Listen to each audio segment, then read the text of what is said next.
Welcome back, everyone. When it comes to heart health, your blood pressure can tell you a lot. In fact, it's a key vital sign that many Americans just don't pay enough attention to until you get the cuff on, and then you're surprised at what you find out. Connie Bryan joins me from OnSite Health Solutions along with Nurse Lauren, soon to be a nurse, and she is going to be taking my blood pressure live on the air this morning, just to indicate just how important it is. What is blood pressure, Connie? Well, blood pressure is basically the force that the blood needs to travel through the blood vessel.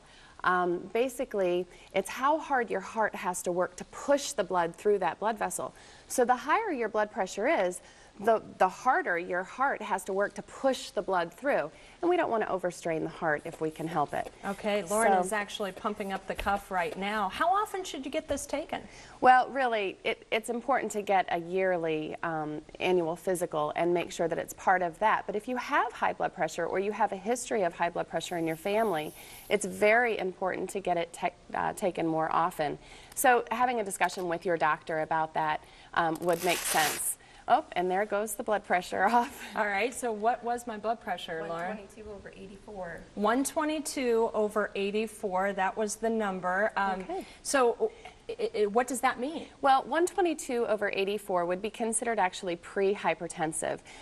We want a blood pressure to remain under 120/80 to be ideal. When you fall into that pre-hypertension category, you just want to be very mindful that there is a possibility that it may increase over time, and you want to make this or take the steps necessary to help lower that blood pressure.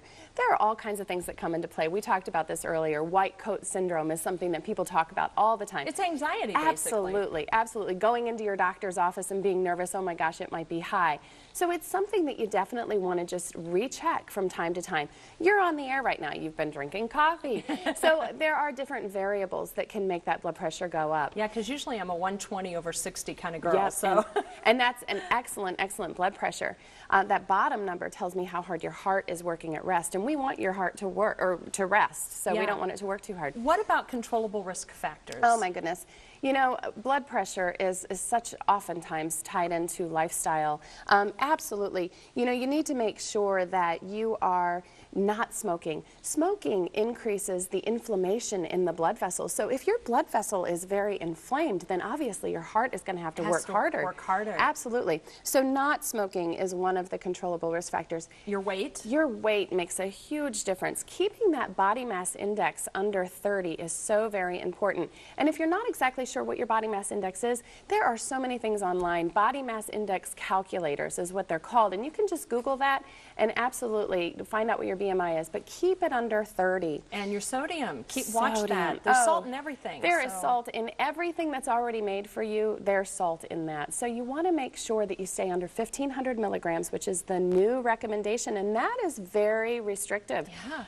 On the news, you reported that bread has so much sodium in it. So if you have a sandwich with lunch meat and bread, you are really overdoing your sodium. Try to stick with fresh foods as much as possible, and make sure you're getting enough potassium in your diet. Potassium is naturally found in fruits and vegetables, and make sure that you're getting that because that will help keep that nice and low. All right, and you got to keep that stress in check too. That's always a good idea. Absolutely. Absolutely. Right. Well, Connie, thank you so much, and Lauren, thank you. You did a very nice job. Good luck as you continue your path to become a nurse. That's wonderful. And we'll be back with more of 16 Morning News. Get your numbers checked. It's always good to know, especially during this Heart Month.